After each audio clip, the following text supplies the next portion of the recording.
What's the meaning of cactus?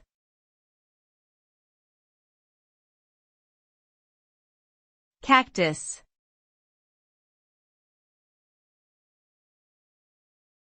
Cactus.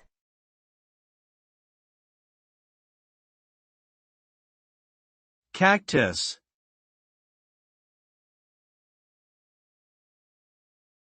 Cactus.